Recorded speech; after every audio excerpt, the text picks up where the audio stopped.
Warahmatullahi wabarakatuh. Perkenalkan, nama saya Andrianto dari kelas 11 TPIB 2. Andri di sini akan menjelaskan tentang makna hak asasi manusia.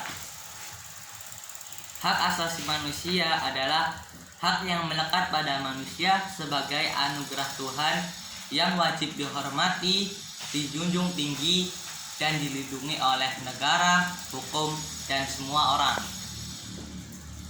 Mengapa pelanggaran HAM sering terjadi di masyarakat umum?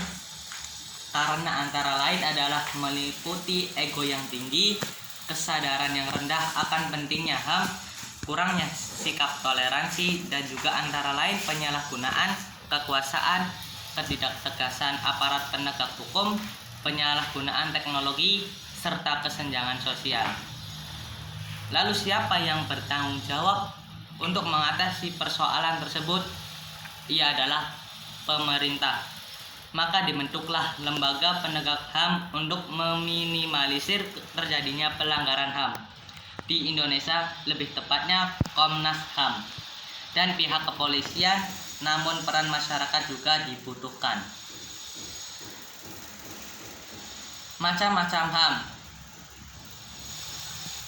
Hak asasi manusia dapat digolongkan menjadi 6 macam sebagai berikut. Yang pertama, hak asasi pribadi.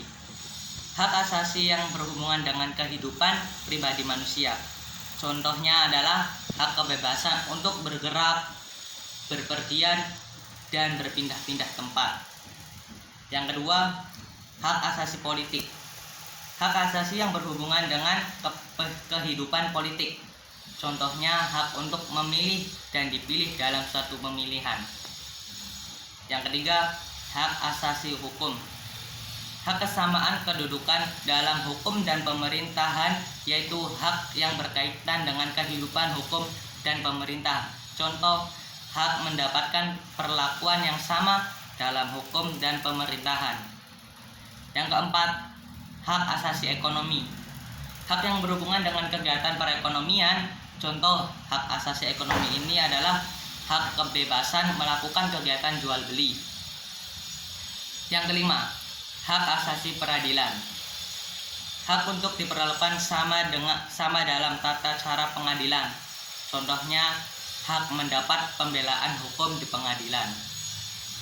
Dan yang terakhir, yang keenam adalah hak asasi sosial budaya. Hak yang berhubungan dengan kehidupan bermasyarakat.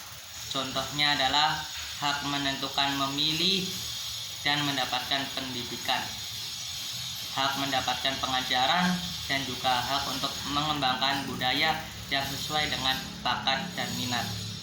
Oke, mungkin segitu saja penjelasan dari Andri, kurang lebihnya mohon maaf.